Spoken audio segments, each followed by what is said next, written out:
Haufe lädt seine X360-Partner alljährlich zum Haufe Summit ein.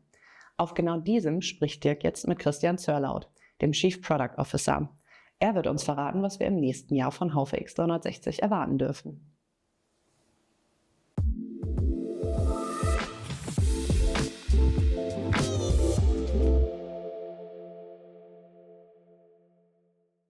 Danke, Inga. Moin, mein Lieber. Du bist? Guten Morgen, Dirk. Ich bin Chief Product Officer für Haufe X360. Ja. Und wir haben ja letztes Jahr schon mal geschnackt. Genau. Und jetzt ist wieder ein Jahr vergangen. Wir haben das Jahr 2025. Haufe hat heute eine ganze Menge gezeigt.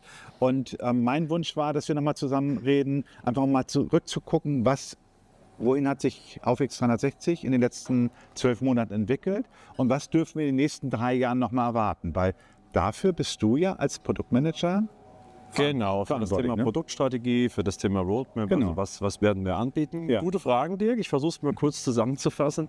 Die letzten 12 Monate waren super spannend. Also wir haben im Produkt sehr, sehr viel gemacht, was das Thema Weiterentwicklung im Finanzbuchhaltungscore ist. Das heißt, das ganze Thema FIBO-Themen, Warenwirtschaftsthemen, CRM wurde nach vorne getrieben, aber auch die Support-Themen, da ist viel passiert.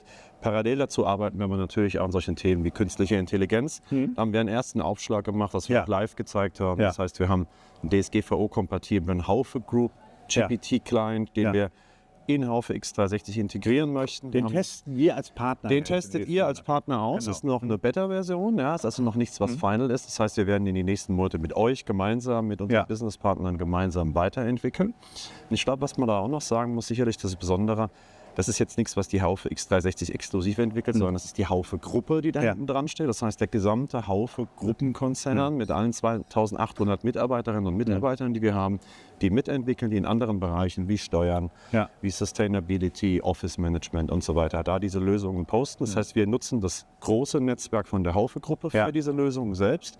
Und last but not least sicherlich auch noch ein wichtiger Bestandteil der Weiterentwicklung ist, dass wir das Produkt jetzt so skalierbar machen, dass wir in Zukunft wirklich zweistellig, dreistellige Prozentzahlen wachsen können im Sinne von Stabilisierung der Finanzbuchhaltung, Stabilisierung der Grundfunktionen, Ausbau der Funktion, dass wir in der Zukunft gewappnet sind. Die Voraussetzungen sind ja gut. Ihr seid ja eigentlich ein atypischer Softwarehersteller. Ja. Ne? Ihr habt 95 seid ihr eingestiegen, da wart ihr schon bummelig 40 Jahre alt.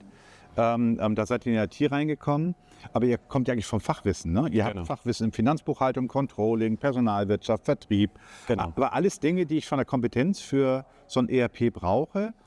Was denkst du denn, wohin werden sich ERP jetzt in den nächsten 3 Jahren entwickeln? Und speziell, ich sag mal, und wo wird sich dann X360 möglicherweise auch dann nochmal absetzen und seinen Vorsprung, den es ja durch die Architektur hat, dann noch ausbauen? Super Frage. Wir reden ja bei X360 immer von der Business Management Plattform. Das heißt, wir haben eine Plattform, nicht nur ein ERP oder wir sagen, wir können Warenwirtschaft, Finanzbuchhaltung, sondern wir können alles. Dafür ist es ganz wichtig und entscheidend, dass wir natürlich in der Zukunft, was wir auch schon machen, im ISV-Kontext, das heißt im Drittherstellerbereich Joint Ventures machen. Wir arbeiten da ja mit Develop zusammen, wir arbeiten mit SD-Works zusammen im HR-Bereich, um mal so 2 Beispiele zu nennen. Wir haben viele, viele mehr Zoll- und in den Außenhandelsbereich. Bereichen. Ihr wisst ja, ihr seitens S&S seid ja auch ein Entwicklungs-ISV-Partner neben der Wahrpartnerschaft, die ihr ja auch habt. Das ist ja auch mal wichtig zu sagen. Und an der Stelle glaube ich, weil du mich ja fragtest, wo entwickeln sich solche Systeme hin? Ich glaube, dass gerade das Thema KI, Big Data, Large Language Models, Machine Learning, das wird sich so weit entwickeln, dass ältere On-Premise-Systeme, die heute am Markt sind, die wirklich noch On-Prem sind, diese Leistungen nicht abrufbar machen werden können, einfach technologisch gesehen. Und ich glaube, dass der Mittelstand in den nächsten 4 Jahren einen sehr starken Zug und ein sehr starkes Demand haben wird nach solchen Cloud-nativen Lösungen. Warum? Weil KI Einzug halten wird. KI wird hier den Unterschied machen in Zukunft, was Predictables angeht, was Chancen angeht, was aber auch natürlich das Thema Planbarkeit eines Unternehmens angeht. Das wird immer besser, das wird immer genauer. Und ich glaube, sobald die ersten Unternehmen nachweislich von KI partizipieren wollen, alle da rein. Wettbewerb ist da ganz entscheidend. Ich glaube also, die nächsten Jahre werden ganz stark in die Richtung drängen, Digitalisierung weg von On-Premise hin zu modernen, cloud-nativen Lösungen im KI-Bereich. Super spannend schon, was wir da gesehen haben, mit welcher Art und Weise du Assistenten einrichten kannst, in dir Informationen holen kannst und so weiter.